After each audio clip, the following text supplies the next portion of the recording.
자, 안녕하세요. 안녕하세요. 저는 을비스 고시학원에서 국어를 담당하고 있는 김희진입니다. 촬영이 2번 이루어지는 관계로 인사를 2번 드립니다. 지난주 토요일에 지방직 7급 시험도 있었어요. 방금 서울시 7급도 우리가 해석하긴 했지만 지방직 7급도 아울러서 봐야 되겠죠. 절대 뭘 하나 거르면 안 된다라고 말씀드렸어요. 간단히 총평을 하면은 총평 및 특징 보시면 여전히 이거를 이제 무시할 수 없는 대세가 됐습니다.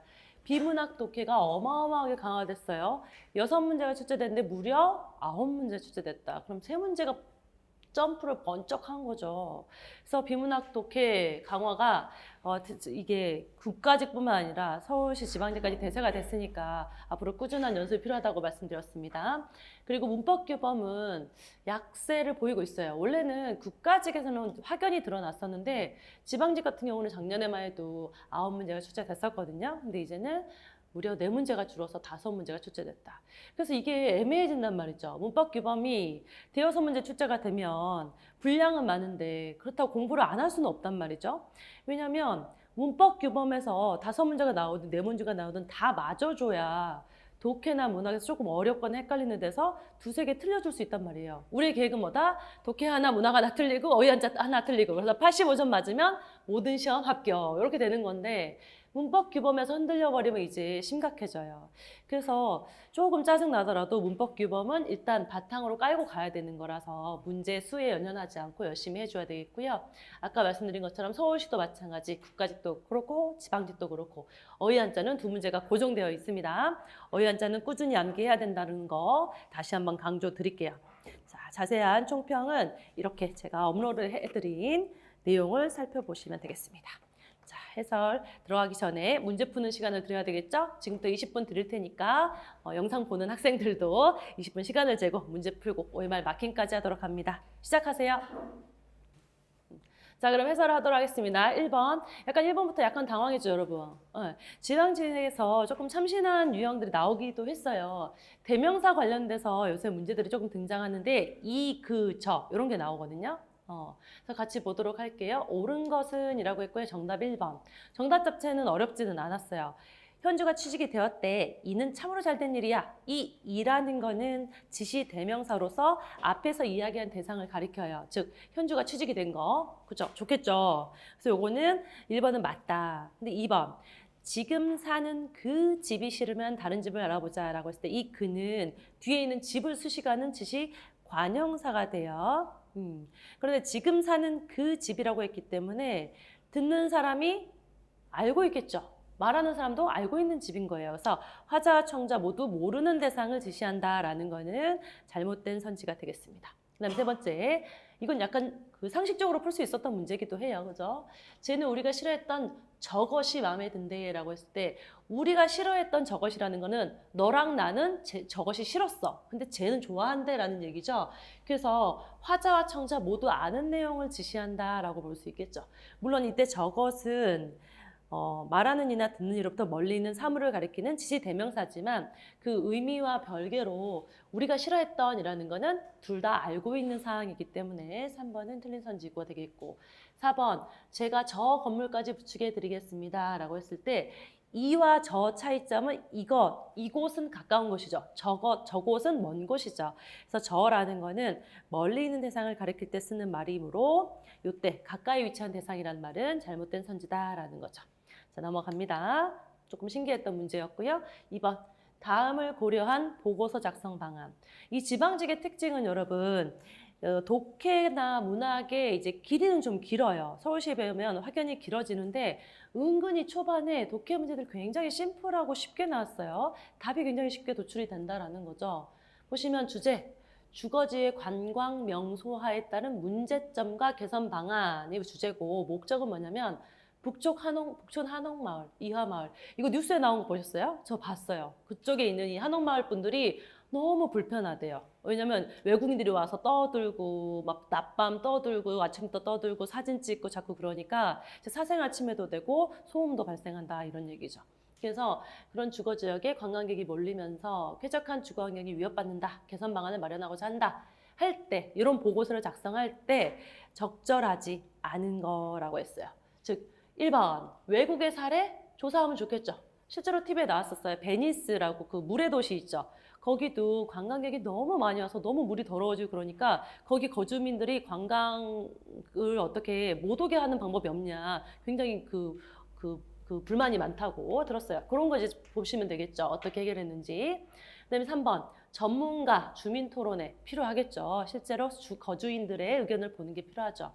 그다음에 4번. 면담을 통해서 피해 사례 조사 다 필요하겠죠. 보고서 작성할 때 필요한데 2번은 갑자기 거기에 있는 관광업체의 경영 실태 및 매출 얼마나 돈 벌고 있나 이걸 센다는 거예요. 이거는 동떨어진 얘기가 되겠죠. 그래서 2번이 정답. 그다음에 3번 갑시다. 밑줄친 어휘 중에 잘못 쓰인 거. 요것도 제가 강조했던 부분 중에 하나입니다. 붙이다, 붙이다. 발음이 비슷한 단어, 차이점 구별해야겠죠. 붙이다 하고요. 붙이다. 발음은 똑같지만 의미가 다르다. 그래서 붙이다의 의미가 훨씬 많기 때문에 붙이다의 의미, 요거 한 4개 정도로 구별해서 판단을 해라라고 했었어요. 붙이다는 붙다라는 의미가 있으면 붙이다를 쓰는 거예요. 어디에 딱 달라붙다. 일단은 기본적으로 달라붙다라는 의미가 있으면 붙이다를 쓰고 첫 번째, 뭐가 달라붙냐? 흥미도 붙이고요. 흥미. 정도 붙이고. 두 번째, 말도 붙이고 수작도 붙이고. 세 번째, 사람, 경호원이나 가정교사 이런 거 있잖아요. 사람도 같이 갖다 붙여요. 배속하다 이렇게 쓰이는데 갖다 붙인다라는 거죠. 그다음에 뭐 4번은 뭐 기대나 희망 또 갖다 붙이면서 산다. 요 4가지 빼고는 나머지는 다 붙이다예요. 사전상의 뜻을 제가 다 조사해서 정리해드린 거라서 요것만 보시면 됩니다. 흥미나 정도 붙이거나 기대, 희망, 말도 붙이고 사람도 붙여요. 요거 외에는 싹 다 붙이다로 가시면 됩니다. 자 보시면 숙식을 붙이다. 자기 집이 아닌 남의 집에서 먹고 자는 거 하는 거죠. 요거는 여기 해당 사항 없으니까 붙이다를 써야겠죠. 그럼 기억이 잘못된 것이고 그럼 정답이 당연히 1, 2번 중에 하나 정답이겠죠. 그다음에 이번에 힘에 붙이다, 힘에 모자라다 이런 뜻이기 때문에 붙이다가 아니라 붙이다를 쓴 게 옳게 되겠죠. 그래서 니은이 옳게 되겠고 그다음에 말을 붙이다라고 했어요. 여기 말 붙이는 거는 붙이다를 쓰죠. 그러면 디귿도 옳다 이렇게 돼가지고 정답이 2번 이렇게 나오는 거죠. 1, 2번 중에 기억 디귿 빼고 나면은 2번 이렇게 되는 거죠. 자, 그다음에 우표는 붙이다, 붙이다 이제 헷갈릴 수 있는데 이거는 우표는 해가지고 붙이는 거잖아. 요새는 침 안 붙이나요? 옛날에는 이렇게 침 다 붙였어. 요새 요새는 카드도 다 침 붙이게 돼. 근데 사람들 볼 때는 이렇게 풀로 이렇게. 그죠? 그래서 맞다, 떨어지지 않게 하다. 붙다의 사동사기 때문에 요때는 붙다, 붙이다를 쓰는 게 맞게 되겠죠. 그래서 리을도 틀린 게 되겠고 그 다음에 부쳐먹을 땅이에요. 땅을 경작하다라는 의미이기 때문에 여기에 없죠? 붙이다를 쓰게 됩니다. 그래서 미음도 잘못된 거. 그 다음에 정을 붙이다. 여기 썼죠? 흥미나 정, 기대, 희망은 붙이는 거니까 얘는 옳게 쓰였죠. 그래서 정답은 2번 이렇게 됩니다. 이렇게 확실히 정리를 해놓고 나면 이런 거는 쉽게 풀 수 있어요. 그 다음 4번 마찬가지 서울시에서도 나왔었죠. 설명 방식 크게 보아라 라고 했어요. 이거는 보살과 나한에 대해서 둘 사이의 차이점을 가지고 설명하고 있죠. 보살은 나한과 같은 자리를 위하여 보리를 구한 자가 아니고 어디까지는 이타를 위해 활동하는 것이다. 나한은 뭐뭐한 데 대하여 보살은 어쩌고저쩌고 한다. 나는 뭐뭐한 데 대하여 보살은 어쩌고저쩌고 한다 라고 하면서 둘 사이의 차이점을 설명하기 때문에 정답 4번 대조 이렇게 되겠죠. 참고로 유추는 복잡한 개념을 보다 쉽고 친근한 개념으로 비교하여 설명하는 거죠. 인생은 마라톤이다. 어떤 점에서 둘이 비슷하다. 이런 식으로 설명하는 거. 묘사는 그림 그리듯이 상세하게 설명하는 걸 얘기하고요. 예시는 예를 든다라는 거죠. 그래서 설명 방식 문제도 심플하게 나왔습니다. 5번 갈게요. 다음 그래서 결론적으로 주장하는 바라고 했어요. 결론이라 그랬잖아. 그럼 이건 뭘 말하는 거예요? 주장, 중심 내용 찾으면 되겠죠. 그리고 제가 여러분한테 팁을 드렸어요. 우리나라의 글은 두괄식 아니면 미괄식 또는 양괄식으로 쓰인다. 주장이 중간에 드러나는 경우는 별로 없다. 그래서 SNS에 관한 얘기네 라는 걸 판단을 했다면 마지막으로 가서 보는 게 맞겠죠. 따라서 이유로 가면 되겠습니다. 따라서 마지막에 주장이 나왔어요. 사회관계망 서비스를 이용하여 정보를 공유할 때는 개인의 사생활을 침해하거나 인격을 훼손하는 정보를 유출하는 거 아닌지 주의를 기울일 필요가 있습니다. 라는 걸 주장하는 거죠. 즉 뭐예요? 사회강연망 서비스 이용할 때 개인 인권 침해하지 말아라 이 얘기하는 거죠. 그래서 정답이 4번 너무 쉽게 나왔어요. 정보 공유 사회적인 실현. 초반에 사회적인 실현을 위한 얘기가 살짝 언급이 되지만 이 글이 궁극적으로 주장하는 바라고 볼 수 없고요. 공공의 이익이 훼손되는 경우는 없다. 이런 얘기는 판단하기 어려워요. 공익을 위해서 정보 유출을 하는 경우가 있다라고는 나왔지만 정보 유출이 공공이익이 훼손되는 경우가 없다라고 보기는 어렵고 주장이라고 볼 수도 없죠. 그 다음에 사실 여부를 제대로 확인하지도 않았다라는 언급은 있지만 사실 여부를 확인해야 합니다 라는 거를 궁극적으로 주장하고 있다고 볼 수 없죠. 그래서 이거는 쉽게 정답이 4번으로 나왔을 겁니다. 그래서 독해 문제가 다소 쉬웠어요, 초반에. 그다음 6번. 다음 글의 내용에 부합하지 않는 것은 이라고 되어 있죠. 이제 내용 부합하지 않는 것은 이라는 거는 내용 일치 여부 확인하기 문제가 되겠죠. 그래서 일치 불일치는 항상 선지에서 어떤 내용을 지문에 있는 어떤 내용을 가져다가 선지를 구성했는지 판단해야 되니까 선지부터 핵심 단어를 뽑아내줘야 돼요. 그죠? 1번. 한국의 전통 가옥은 방의 창문을 통해서 풍경을 감상한다. 그럼 포인트는 뭐예요? 창문, 풍경. 이렇게 되겠죠. 창문 나오면 보는 거야, 이 문장은. 그렇죠? 그다음 두 번째, 한국 전통 건축은 자연을 소유의 대상으로 삼지 않는다는 면에서 일본과 다르다. 즉, 우리는 소유로 안 삼고 일본이랑 다르다.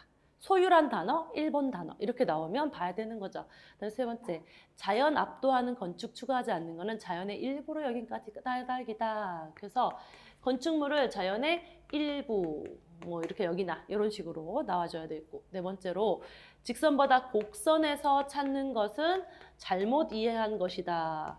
곡선이 잘못 이해한 것이다. 이렇게 되는 거예요. 자, 그러면 지문의 어느 부분에 숨겨져 있느냐? 처음부터 쭉 읽으시면 어디가 나와요? 창호. 창호가 창문이에요, 여러분. 문제 단어가 약간 이렇게 바뀌어서 나올 때가 있으니까 그거 유의하세요. 창호를 통해서 들과 산과 강을 본다라는 거죠. 그래서 창문으로 풍경을 보겠다. 맞게 되겠고 연결돼서 한국 전통 건축은 자연을 소유하려 하지 않는다. 이것은 소유하려는 일본 전통과 다르다 나오죠. 소유와 일본 나와줬죠. 그 다음에 한국 건축물이 왜소한 이유는 한국은 자연과 인간이 하나라는 생각을 바탕으로 건축하기 때문이다. 건축물도 자연의 일부다. 자연의 일부란 단어가 등장을 했다. 그죠? 정답이 4번인데 힌트는 어딨냐? 마지막에 있어요. 그 형태 또한 곡선을 따르는 것을 즐겼다라고 했기 때문에 곡선을 건축의 철학을 잘못 이해한 결과로 보기는 어렵죠. 제대로 이해한 결과죠. 정답 4번. 쉽죠? 왜 아까 쉽다고 물어봤을 때는 왜 고개를 절레절레 했지? 쉽게 풀었는데. 그죠? 자, 한번 성적을 보도록 할게요. 뭘 좀 틀렸나 보도록 하겠습니다. 그죠? 거의 다 잘했다니까. 왜 쉽단 말을 안 하지? 확실히 그래도 서울시보다는 지방직이 조금 수월하긴 합니다. 만약에 어렵다 그러면 독해가 공부가 조금 부족한 거라서 독해 연습을 꾸준히 하고 타이머 재고 빠르게 약간 쪼이는 맛을 느끼면서 하라고 했어요. 자, 좀 많이 틀린 게 뭐냐면 7번 한자성어. 요거는 솔직히 여러분 다 기출이요. 효녀라고 나왔는데 효에 관한 것이 아니라는 걸 알 수도 없을 것이고 이게 다 기출인데 기출 한자성어야 여러분. 한자 포기하지 말고 성어라도 하자. 지금까지 통계상 성어 하나 한자 하나 나오니 성어 정복하면 한 문제는 맞을 거 아니냐 이런 자기 스스로도 분석을 하셔야 돼요. 7번 50%좀 배신감 느낍니다. 그 다음에 다 잘하셨어요? 좀 약한 게 15, 16번. 15, 16번 추론하는 거 하고 16번 한자 표기. 요건 어려울 수 있죠. 그래서 한자 표기 문제는 솔직히 대세에 지장을 안 줍니다. 누구나 다 틀리니까. 그렇지만 누구나 다 맞는 문제를 놓치면 안 된다. 그래서 결국에는 지방직은 크게 여러분이 틀린 게 없어요. 7번, 15, 16번 이 정도입니다. 물론 여러 명은 이 정도가 틀렸지만 내가 틀린 문제는 나한테는 중요한 거야. 그래서 그거는 꼼꼼하게 봅니다. 자, 7번. 효녀래잖아. 효녀 지은의 행위를 나타내는 사자성어. 효녀 지은은 어려서 아버지를 잃고 홀로 어머니를 봉양하면서 아침 저녁으로 문안을 들으면서 곁을 떠나지 않았다라는 거죠. 너무 쉽잖아요. 혼정신성. 이거는 기출에 그대로 나와 있던 한자성어고요. 교재에도 다 실려 있습니다. 그래서 이거는 아침 저녁으로 부모의 안부를 묻는다. 그대로 한자성어 그대로입니다. 1번 간담상조 모르면 간첩이죠. 이것도 너무 많이 잘 나오잖아요. 서로 속마음을 털어놓은 친구 사이다. 2번 이거는 이제 마부작침하고 비슷한 거예요. 마부위침 이래가지고 도끼를 바늘로 만들 정도로 열심히 노력한다. 노력해서 이룰 수 있다라는 얘기죠. 이거는 고장난명. 이거 외로울 고자거든요. 고독할 때, 고독사 할 때. 그래서 손바닥은 혼자서 소리 못 낸다 이런 얘기죠. 그래서 어떤 일을 혼자서는 이루기 어렵다 이런 얘기를 하는 걸 고장난명이라고 합니다. 자, 그 다음에 8번. 이런 거 이제 높임 표현 지방직 국가직에서 굉장히 좋아하는데 또 나왔죠. 적절하지 않은 거 몇 번? 너무 자주 나왔던 거야. 아버지는 저에게 여쭤봅니다. 뭐 아랫사람들에게 여쭤봅니다. 이런 예문이 있었잖아요. 여쭙다, 여쭈다. 이때는 여쭈다죠. 여쭈다는 우더른에게 말씀을 올린다라는 객체 높임의 특수어휘죠. 근데 객체라는 거는 문장의 목적어나 부사어예요. 이 문장의 부사어는 누구야? 저야, 저. 심지어는 나를 낮춰 말하는 저를 썼어요. 그래서 객체 높임을 쓸 필요가 있다, 없다? 없다. 저에게 여쭈는 게 아니라 저에게 물어보셨던 이렇게 맞춰야 되겠죠. 그다음에 1번. 넥타이가 잘 어울리시네요. 이거 간접 높임이죠. 부장님의 소유물, 성품, 가족관계 이런 것들은 간접 높임에 시를 붙여서 높입니다. 두 번째. 어머님, 아비가 아직 안 들어왔습니다. 라고 했어요. 시부모 앞에서 자기 남편은 아범 또는 아비라고 쓸 수 있고 아이가 없는 경우에는 그이라고도 부를 수 있고요. 아비가 아직 안 들어왔습니다. 라고 해야 되겠죠. 제대로 썼어요. 그 다음에 선생님, 어머니께서 위임장을 주셨습니다. 어머니를 높이기 위해서 주격조사 가 대신께서 그 다음에 주다의 식 이렇게 높임의 식 잘 써줬어요. 정답은 4번. 그 다음에 9번. 밑줄 친 부분에 띄어쓰기가 옳지 않은 거. 이게 조금 까다로웠다 이렇게 봐요. 평소에 자주 나오던 전미사들이 아니라서. 그래서 여러분 그래도 비교적 잘했어요. 옳지 않은 것은 정답이 3번이거든요. 우리가 맨날 외웠던 거에서 2번은 해결되죠. 어떻게 외웠어요 우리? 접두사 전미사. 제, 여, 짜리, 어치, 꼴, 당, 백, 식, 이게 이제 접두사. 얘는 접두사, 나머지는 전미사라서 앞말과 뒷말에 꼭 붙였어야 되는 거. 접사였어요. 우리가 어떻게 했어? 제 옆자리 여친 꼴당 백식제 한대요 라고 외웠단 말이죠. 그래서 이걸 외워줘야 돼. 근데 요거는 하나밖에 안 나와서 조금 난감했다. 그래서 나머지는 우리가 암기해서 풀거나 감으로 풀었어야 했는데 그녀는 20살 남짓. 요 남짓은 의존명사라서 띄었어야 되는 상황이었어요. 남짓은 어느 한도에 차고 조금 남는 정도를 나타내요. 한 달 남짓, 10명 남짓 이렇게 해가지고 띄어 쓰는 의존명사입니다. 나머지는 다 붙여 쓰는 전미사예요. 10시쯤 알맞은 한도나 그만큼 가량을 나타내고요. 그 다음에 1000원 어치, 그 값에 해당하는 분량을 나타내는 전미사. 20세기 경, 이 경은 설명한 적이 있어요 제가. 그 시간 또는 날짜에 가까운 때를 나타내는 경이에요. 9시 경, 월말 경 이런 식으로 쓸 때 알아야 되겠죠. 그러면 남짓은 의존명사고 접사가 나머지니까 여기다 좀 넣어주면 좋겠죠. 외울 때 하나씩 살 붙이면 돼. 제 여짜리 어치 꼴당 백식제 쯤경 이 정도 넣어주면 되겠죠. 막 넣어 본인 스스로. 쯤경, 쯤도 얼마쯤 이런 거 할 때는 전미사구나. 20세기 경도 전미사구나. 이렇게. 그래서 다음번에 외울 때는 제 여짜리 어찌 꼴당 백식제 쯤경 이렇게 외워주세요. 그다음 넘어가서 10번. 요것도 고전 시가 중에 자주 나오던 작품이고요. 다 기출해서 다뤘던 겁니다. 가와 나에 대한 이해로 가장 적절한 것은 이라고 했어요. 가는 한자로 써져서 겁나지만 공무도화가라고 친절하게 제목을 써줬죠. 공무도화가 모르는 사람 없죠. 백수광부의처가 공무도화가를 부르는데 뭐라고 돼 있어요? 남편이 물 건너지 마세요 그랬는데 물을 건너갔고 죽으니까 나는 어쩌합니까? 이렇게 돼 있어요. 현대어풀이는 제가 해설을 써놨어요.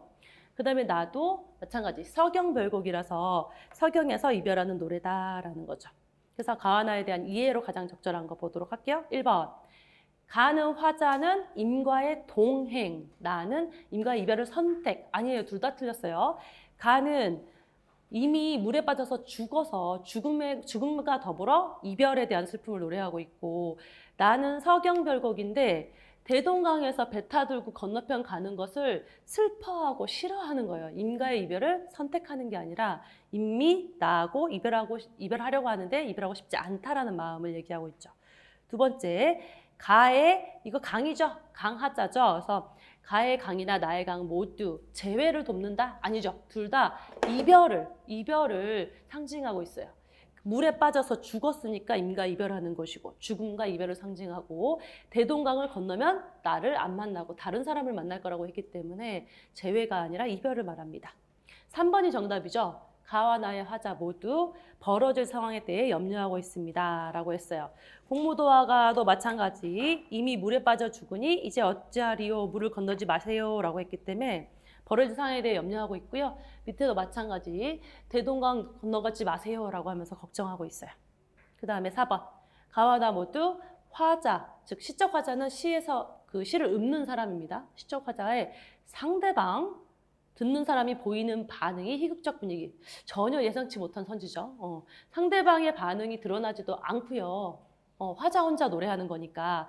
그리고 희극적 분위기는 여러분이 코미디적인 요소라고 보면 돼요. 해설을 써놨는데 웃음을 주조로 해서 인간 생활의 모순이나 사회의 불합리성을 해학적, 풍자적으로 표현하는 걸 얘기하는데 전혀 그런 분위기는 없다. 이렇게 하시면 되겠습니다. 자, 그 다음 넘어가서 11번. 곰치의 심리로 미루어. 곰치가 중요한 사람이에요. 기역 리을에 들어갈 지시문으로 적절하지 않은 것은, 이건 희곡이고요. 천승새의 만선이에요. 그래서 만선은 배에 가득하게 물고기 잡는 걸 얘기하거든요. 그래서 만선의 꿈을 버리지 못하는 우직한 어부의 집념과 이를 불가능하게 하는 비극적 현실의 갈등을 그린 희곡입니다. 여기서 이제 정답이 다 나왔어. 어부 곰치라는 사람이 선주라는 건 배 주인이에요. 배 주인한테 빚을 많이 졌어요. 그래서 이제 너 빚 갚기 전에는 입에 못 줘. 너 이제 그 고기 잡으러 못 나가. 이렇게 임재순이라는 선주가 얘기하는 상황이거든요. 그래서 모처럼 찾아온 만선, 물고기를 가득 잡아서 돈 많이 벌 수 있는데 그 기회를 배를 못 타게 해서 놓칠까 싶어서 갈등하고 있어요. 그죠? 그래서 뱃사람들 여러 명하고 잘난, 보통 이게 뚱뚱이로 나오죠. 배가 뽕 나오죠. 돈 많은 아저씨, 선주 사이의 갈등이죠. 보시면 이제 역할극을 그걸 해야 되는데, 아니면 으짤 참이요? 이자를 생각해봐. 놀랄 것이 무시요? 사투리로 가야 돼. 놀랄 것 하나도 없지라오. 이렇게 될 줄 뻔히 알았지라오. 그러는 거죠. 무시라고 전함이 어따 대고 비양질이야. 그랬더니 곰치가 알았음요. 점점점점점. 연철한테 대고 아무 소리 말어. 다들 입을 봉해. 이러죠. 곡성 그대로 하면 돼요. 그랬더니 이 알았음녀는 뭐예요? 임재순이 배를 안 준다고 했지만 막 화를 내. 옆에 친구들이 화를 내지만 체념만 하는 거죠. 알았어요 라고 점점점 하고 다들 아무 소리 말어 라고 했죠. 그래서 체념 쪼고가 맞게 되겠고요. 그 다음에 성삼이라는 사람이 또 화가 났어. 그래서 오기스런 안간힘을 쓰면서 곰치, 지금 입을 봉할 때가 따로 있지. 지금 입 다물란 소리가 나와 이러고 있으니까 얘가 뭐라 그래? 시끄러워! 라는 거죠. 무슨 말이야? 이 곰치는 임재순한테 눈치를 보고 있단 말이에요. 그래서 조심해야 되는데 막 옆에서 자꾸 무슨 그 부부싸움 말리는 시누이 마냥, 고부간의 갈등 말리는 시누이 마냥 막 뭐라고 하니까 시끄럽다고 입 다물라고 화를 내는 거죠. 이거를 비아냥거리는 투로 할 필요는 없죠. 비아냥거리는 거 아니죠. 신경질적으로가 들어가야 합니다. 신경질적으로. 안 그래도 배를 뺏겨서 화가 나는데 옆에서 막 화를 북돋게 하는 거죠. 이 임재순의 성미를 건들게. 그래서 신경질적으로 시끄러워! 라고 하니까 임재순이 다시 곰치! 그랬더니 왜유 이렇게 얘기하는 거죠. 자네 섭섭할 말씀하시게라오 하면서 이제는 지친 듯이 말하는 거죠. 할 말씀은 하세요 라고 하는 거예요. 그다음에 한참 있다가 결국 뭐라 그래요? 이 사람이 나 두말하는 사람 아니요? 배를 묶어둘 것이야. 그래서 배를 묶겠네. 그랬더니 나 두말하는 사람이요. 그랬더니 곰치가 너무 이제 완전 좌절했겠죠. 그래서 영감님 배 많은 이러는 거죠. 그래서 애걸조로 이렇게 합니다. 연극 해본 적이 없어가지고 어설펐지만 이렇다. 비아냥거릴 이유는 없죠. 자, 그 다음에 넘어가서 12번. 기억 리을에 들어갈 말로 가장 적절한 것은 이라고 했어요. 요거는 정답이 1번이고요. 1번. 보시면 다 연결이 되는 말이에요. 근대 국가가 형성되면서 언어의 단일화를 이루기 위한 언어 정책이 시행됐는지 중단됐는지 아직 알 수 없어요. 마지막 문장을 보시면 한 나라의 표준어 형성이 한 나라의 문해 발달과密잡하게 관련을 맺게 되었다라고 했기 때문에 언어의 단일화가 시행됐다라는 것을 이 밑에서 끌어올 수가 있게 되겠죠. 여기는 마지막에 판단을 할 수 있어요. 그래서 시행이 들어가는 것이 맞게 되겠고, 러시아의 경우가 대표적인데 문장어와 방언 사이에 뭐가 컸다 할까요? 차이가 컸다가 되겠죠. 그래서 격차가 들어가는 것이 적절합니다. 편차는 뭐냐면 수치나 위치가 일정 기준에서 벗어난 정도나 크기를 나타내요. 좀 의미가 달라요. 그 다음에 모스크바어를 무엇으로 한 표준어 정책? 모스크바어를 바탕으로 한 표준어 정책이겠죠. 그래서 바탕이랑 가장 비슷한 것은 기반으로 한 이렇게 되겠고, 마지막 봉건제가 붕괴되고 민주의식이 어떻게 됐어요? 봉건제가 붕괴되면 민주의식이 높아졌겠죠. 그렇기 때문에 고향과 지향 중에서는 고향이 들어가야 되겠죠. 고향은 정신이나 기분을 북돋워서 높임을 의미합니다. 지향은 우리가 지향 많이 했잖아요. 지향은 어떤 것을 하지 않는다라는 의미라서 적절하지 않아요. 자, 그 다음 넘어가서 신문기사가 나왔습니다. 이것도 조금 새로운 유형이 되겠죠. 신문기사의 일부이다. 보기를 참고할 때 기억 리을에 대한 설명으로 가장 적절한 것은 이라고 했어요. 보기를 항상 참고를 먼저 해줘야 돼요. 이런 문제 나오면. 보기. 신문기사에서 전문은 기사의 내용을 요약하여 제시한 부분으로 대체로 육하원칙. 육하원칙은 뭐예요, 여러분? 제가 여기 해설제도 써놨지만 보도기사 따위를 쓸 때 기본 원칙이죠. 누가, 언제, 어디서, 무엇을, 왜, 어떻게. 이게 이제 육하 원칙이에요. 그래서 이 원칙에 의거해서 뼈대를 제공하는데 본문 요약하는 애가 있고 배경 설명하는 애가 있고 여론을 이렇게 환기시켜주는 애가 있고 결과 제시하는 것으로 나눌 수 있다라고 했어요. 그러면서 기억, 기사 내용을 요약했느냐 보면 기억은 뭐예요? 별 해는 밤이죠.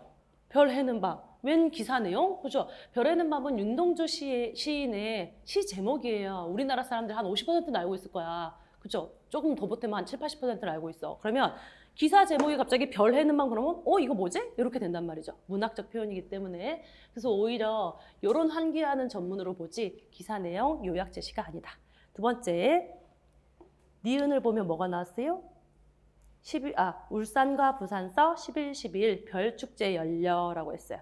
근데 이거는 언제, 어디서 무엇이 일어난다라는 내용이 요약되어 있는 것이지 사건 결과와 원인이 제시되어 있지 않죠? 그래서 2번도 틀린 선지가 되겠고, 문제 자체는 신박했는데 선지들이 다 쉬웠어요. 그다음에 3번을 보면 뭐예요? 육하원칙으로 요지를 제시한다. 그래서 디귿을 보면은 11, 12일 저녁 언제, 울산, 부산에서 어디서 별자리를 관찰할 수 있는 축제, 무엇을, 이렇게 육하원칙이 일부 사용되면서 기사 요지가 제시가 되죠. 그래서 3번이 정답. 그다음에 4번. 더 구체적으로 써져 있어요. 울산광역시랑 천문연구원, 누가, 언제, 어디서, 무엇을, 이렇게 식으로 더 자세하게 서술하고 있는 것이지 대중의 관심을 단순히 환기하는 전문에 해당하지 않습니다. 그래서 정답 3번 이렇게 돼요. 그 다음 14번 봅시다. 14번은 최근에 또 출제가 된 시죠. 보시면 전혀 처음 보던 시가 나올 때도 있지만 기존에 반복적으로 출제되는 시가 있어요. 보시면 다음 시에 대한 감상이라고 했죠. 이성부의 봄. 요건 우리가 수업 중에 다뤘던 거고요. 이성부의 봄은 진짜 스프링, 계절을 나타내기도 하지만 그 1970년대 이 당시에 자유와 평화의 민주의 새 시대를 바라는 마음을 봄이라고 표현하기도 해요. 여기서는 봄을 너는 온다, 너는 온다라고 하면서 의인화해서 표현을 했다 이렇게 보죠. 그래서 다음 시에 대한 감상이라고 했죠. 보시면 1번 특정한 시야를 반복했다. 요 시 나오면 요 1번 선지 꼭 나옵니다. 왜 그러냐면 앞에서 뭐가 나와요? 너는 온다, 더디게 온다, 마침에 온다, 온다가 반복적으로 되어 있기 때문에 의미 강화한다 맞게 되어 있고, 두 번째 단정적 어조로 기대하는 대상에 대한 믿음을 드러내고 있다. 단정적이라는 거는 온다, 올 거야, 온다 이렇게 딱 확고하게 얘기하는 거라서 이 어미를 통해서 알 수 있고요. 그 다음에 기대하는 대상에 대한 믿음이라는 거는 너는 마침내 온다, 더디게 온다, 올 거다 라고 했기 때문에 단정하고 기대하는 대상, 그 봄이라는 대상에 대한 믿음, 올 거라는 확신을 보여주고 있죠. 그 다음에 3번이 잘못된 선지예요. 미래의 절망적인 상황을 단언하고 있느냐라고 했는데 봄이 절망이라고 하기도 어렵고요. 어떻게 나와요? 마지막에 가까스로 두 팔을 벌려 까나보는 먼 데서 다 이기고 돌아온 사람아. 이걸 보시고 예찬적 태도라 그래요.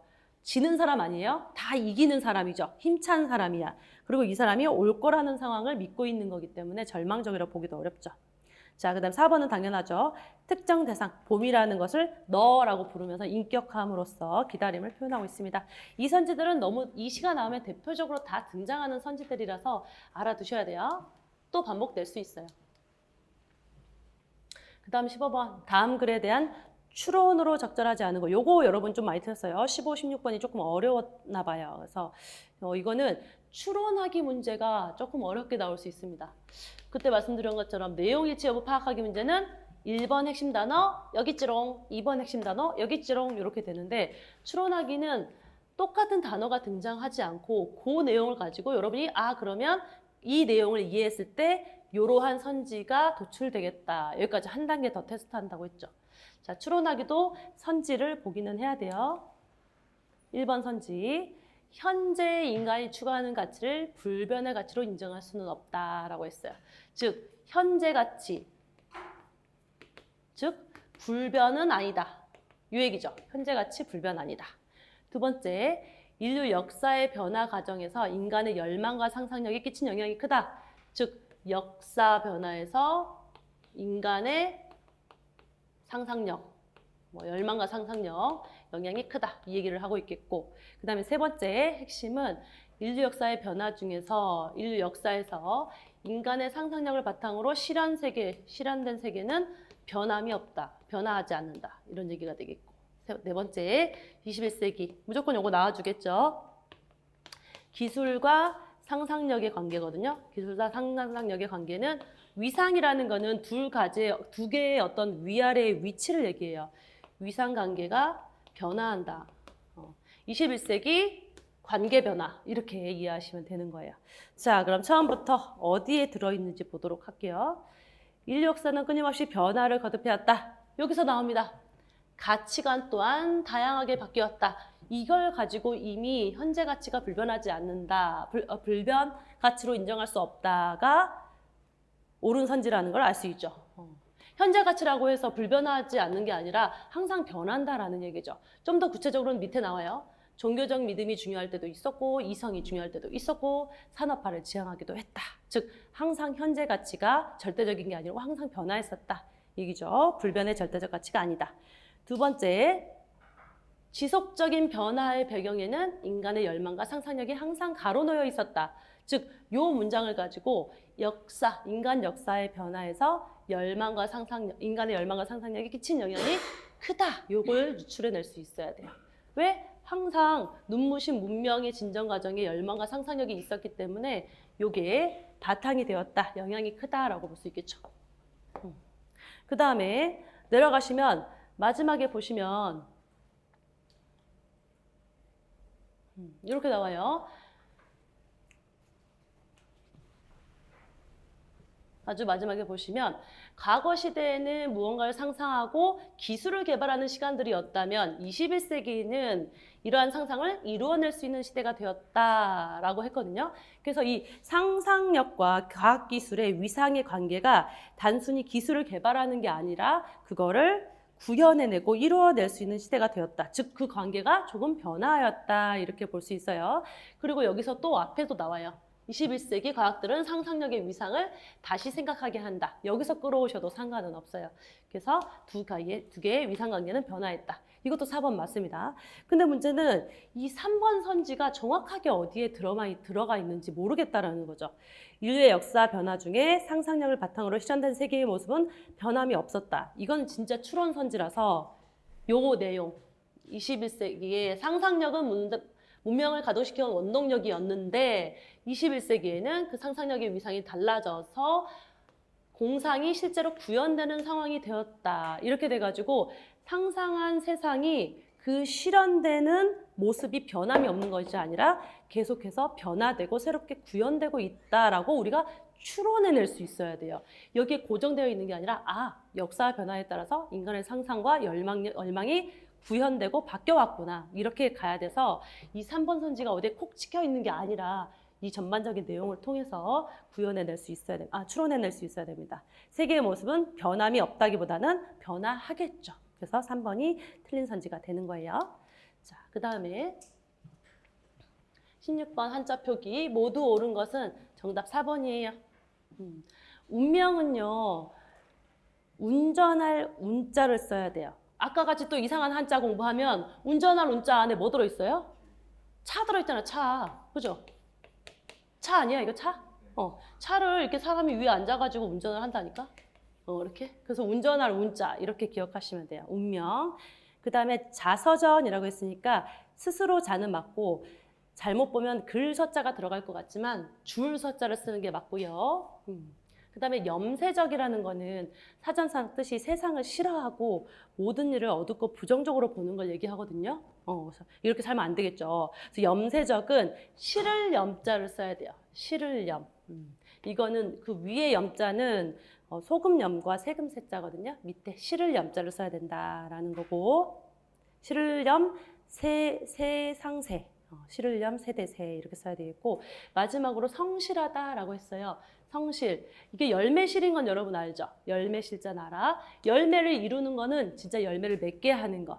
즉 곡식이 자라서 열매를 맺는다는 걸 얘기하고 거기다가 말씀만 더하면 정성이 더해진다 이렇게 생각하시면 돼요. 그래서 정성성자에 열매실을 써야 정성스럽고 참됨을 의미하는 성실이 되겠습니다. 자, 넘어가서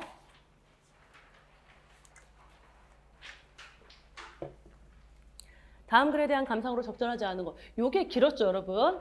이렇게 이제 긴 지문이 보면 넘어가고 싶어. 그렇지 않아요? 그냥 체크하고 이따 시간 나면 풀까? 이렇게 된단 말이죠. 여러분의 심정과 제 심정이 똑같아요. 저도 시험을 다 봤기 때문에 너무 길다 싶으면 이제 초조하거든요. 생각보다는 쉬워. 근데 선지는 되게 쉬웠어. 부분 찾아내는 게 조금 어려워서 그렇지. 보시면 감상에 적절하지 않은 거고 엄청 길었어요. 선지가 어떻게 되냐면 첫 번째, 자연 묘사를 통해서 주제 강화를 하는지 자연으로 주제 강화하는지 이렇게 봐야겠고 두 번째, 시를 통해서 속셈을 드러내는지 세 번째, 의인화 그 다음에 유학자 이중성 네 번째, 동음이의어 이거 동음이의어 관련된 거는 이 북각선생 박지원의 호질이 한자 성어 문제에 종종 나와가지고 뭐 나왔었어요? 그 아첨하는 거? 뭐죠? 크게 얘기해봐. 뭐? 그렇죠. 그러니까 동음이어가 나와가지고 감언이설 이런 거 나왔었잖아요. 기억나요? 그래서 동음이어는 이 북각선생 나오면 무조건 나오게 돼 있어요. 그래서 언어 유희를 통해서 대상을 비판한다. 자, 보시면 앞에서부터 보면은 무슨 내용이냐면 박지원의 호질이라고 해가지고 양반의 위선적인 삶과 인간 사회의 부도덕성을 비판하는 내용이에요. 동리자가 꼭 남자 이름 같지만 여자분이었습니다. 동리자는 수절을 잘하는 부인이래요. 과부인데 이제 절개를 지킨다 이런 얘기죠. 시른스라의 5 아들이 있었는데 저마다 성을 달려 어머나 이렇게 되는 거죠. 그래서 이해했어요? 무슨 얘기인지? 수절을 잘하는데 아들 5명이 다 성이 다르대. 아빠에 따라 성을 따라가잖아. 그렇죠? 그랬다. 그래서 여기 부분에 자연에 대한 게 살짝 나오거든요. 닭이 울고 강 건저편 하늘에 샛별이 반짝이는데 라고 자연에 대한 얘기가 살짝 나오는데 전혀 주제랑 상관이 없어요. 그래서 1번은 잘못된 선지라서 정답 1번 이렇게 나와버리는 거예요. 그 다음에 쭉 나오면 재밌는 내용입니다. 이 동리자 분이 북각 선생하고 같은 방에 있는 거야. 그래서 5 아들이 얘들을 이렇게 들여다보는데 선생님 시를 한번 들려주세요 라고 했더니 북각 선생님이 이 과부에게 시를 읊어주는데 원앙새는 병풍에 그려 있고 반딧 뿌리는데 잠 못 이루고 막 이런 시를 읊어줍니다. 이게 이제 덕을 읊어주는 게 아니죠. 원앙은 남녀 간의 사랑을 얘기하고 있는 거잖아요. 그래서 지금 이 시를 통해서 북각 선생이 이 동리자라는 여인을 어떻게 탐해보려는 속셈을 드러내고 있다는 거를 원앙새, 잠 못 이루고 이런 데서 끌어낼 줄 알아야 돼요. 그래서 요거는 맞게 되겠고, 그 다음 넘어가서 의나 뒷부분에 나옵니다. 우리가 자주 알던 내용, 이 부분 넘어가면 호랑이 나오는 내용, 그쵸? 한자성어 부분에 있었어요. 호랑이를 만났어요. 그랬더니 호랑이가 갑자기 말을 합니다. 유자여 더럽다 이렇게 하니까 갑자기 북각 선생이 유학자입네 하고 항상 점잖은 모습으로 다니다가 갑자기 호랑이한테 3번 절하고 범님이 제일 훌륭하십니다요 이러고 있습니다. 그래서 그 동물, 즉 호랑이를 의인화한 상태에서 유학자, 어떤 점잖하고 학문을 추구하는 모습과 실제로는 강한 자 앞에서 이렇게 사람이 약해지는 모습, 그런 이 아부하는 모습, 그래서 이중적인 모습을 보이고 있다. 이렇게 되겠죠. 그 다음에 동음이유, 아까 말씀하셨죠? 유하고 유, 요거 이제 말장난인 건데 앞에 유는 유학자 할 때 유자고 뒤에 유는 뭐예요? 뒤에 유는 아첨할 유라 이런 얘기죠. 아첨할 유. 그래서 선비유와 아첨할 유를 들어서 유는 유라더니 과연 네가 그렇구나. 네가 선비인데 아첨하는구나. 이래서 동음이유를 사용해서 언어유희로서 선비를 비판하고 있다가 맞게 되겠습니다. 자, 넘어가서 정답 1번이었어요. 자연 묘사 자체가 없었어요. 앞부분에 잠깐 있고. 그 다음에 18번. 의미 중독이 없는 문장. 요거 몇 번이었을까요? 정답은 3번이었어, 3번. 보통 의미 중독, 의미 중복 이러면 한자어랑 순우리말이 중복돼서 나왔을 때, 우리 수업 중에 시험에 안 나오지만 뭐라 그랬어요? 돼지족발 뭐 이런 거 했을 때 이게 한자, 이거는 한글이잖아요. 이런 게 바로 중의적인 의미 중복이 있는 상황이다라는 거죠. 마찬가지예요. 투고와 원고에서 의미 중복이 있습니다. 투고는 원고를 보내다라는 의미이기 때문에 뒤에 있는 원고랑 중복되죠. 그래서 보낸 원고는 돌려주지 않습니다. 이런 식으로 써야 되겠고, 두 번째, 길거리를 도보로 걸었다 했을 때 도보는 걷는다라는 의미를 가지고 있어요. 그래서 걷다라는 의미랑 중복되죠. 그래서 길거리를 걸었다 이렇게 써야 돼요. 그 다음에 네 번째, 자매 결연을 맺었다라고 했는데 자매 결연 자체가 서로 돕거나 교류하기 위하여 친선관계를 맺는 일을 자매 결연이라 그래요. 그래서 맺다라는 거하고 중복되죠. 그래서 자매 결연을 한 분들입니다. 이런 식으로 써줘야 됩니다. 자, 그 다음 넘어가서 19번. 이것도 살짝 어렵게 느꼈죠, 여러분? 안중근 의사의 재판 기록이에요. 이것도 내용인지 파악하기처럼 푸시면 되는 문제였어요. 자, 1번. 안중근 의사는 검찰관의 논고를 듣기 전에 채운 진술을 하고 있냐. 이게 시점이 중요한 선지였고, 두 번째, 2등을 제거한 행위가 잘못되어, 설마 그럴까? 여러분 역사를 잘 아시겠지만 안중근 의사가 내가 잘못됐어요. 나 괜히 죽였어. 이러겠냐고. 그죠? 이번 선지 좀 이상하다 생각했어요. 잘못을 시인했다. 세 번째는 2등의 시정 방침이 완벽하지만 동양 평화에 기여하지 못한다. 여러 일본인의 의견을 언급해서 자기의 정당성을 역설하고 있다라는 거죠. 그래서 앞에서부터 쭉 보시면 나옵니다. 앞에서 검찰관의 논고와 변론을 들으니 라고 했기 때문에 이 최후 진술은 언제? 검찰관의 논고 이후다. 그죠? 논고를 듣기 전이 아니라 논고 이후에 있었다. 이렇게 하시면 되겠고. 그 다음에 마지막 문장을 보면은 이분이 뭐라 그래요? 두 나라의 친선을 저해하고 평화를 어지럽힌 잠본인은 바로 2등입니다. 그래서 나는 의병의 중장의 자격으로서 그를 제거한 것이다. 자기가 2등을 제거한 행위가 정당하다라고 얘기하고 있기 때문에 잘못을 시인한다고 볼 수가 없겠죠. 이것도 쉽게 써진 선지예요. 그 다음에 시장 방침이 완벽하다가 아니라 문단 중간에 보시면 시장 방침이 불완전하다라고 되어 있어요.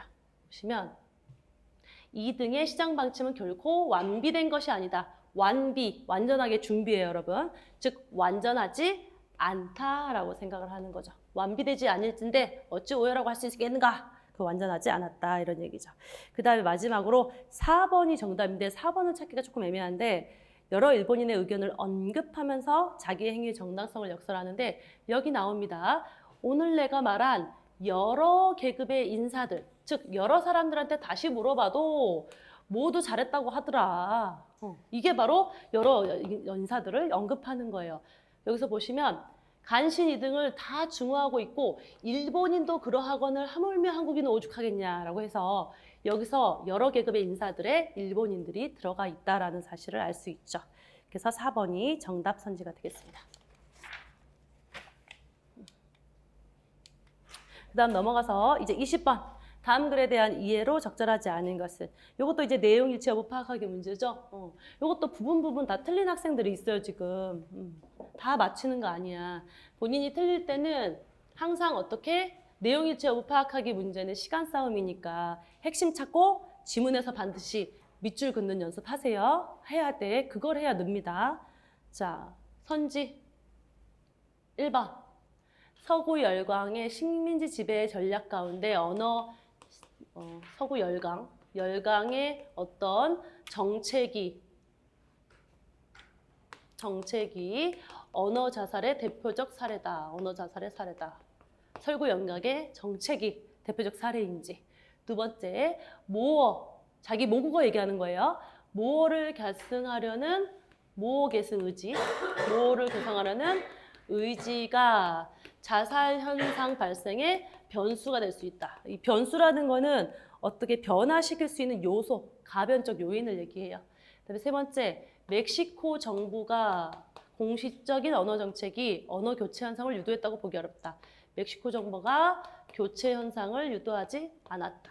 이렇게 보는 거고, 네 번째, 부모 세대와 다르게 살겠다는 자식 세대의 집단적인 자각은 자식 세대, 자각이 자살의 원인이 될 수 있다. 이렇게 핵심을 보고 제시문에 들어갑니다. 그렇게 길지는 않았어요. 첫 번째, 다음 세대에 자신의 모어를 전달하지 않고자 하는 행위를 언어 자살이라고 합니다. 이런 게 일어나나 봐요. 그죠? 여러분 신기하게. 모어를 전달하지 않고자 하는 행위가 언어 자살이래요. 그런데 이 언어 자살은 어떻게 이루어져요? 명백한 외부의 강압이 없으며 단기간에 이루어진다.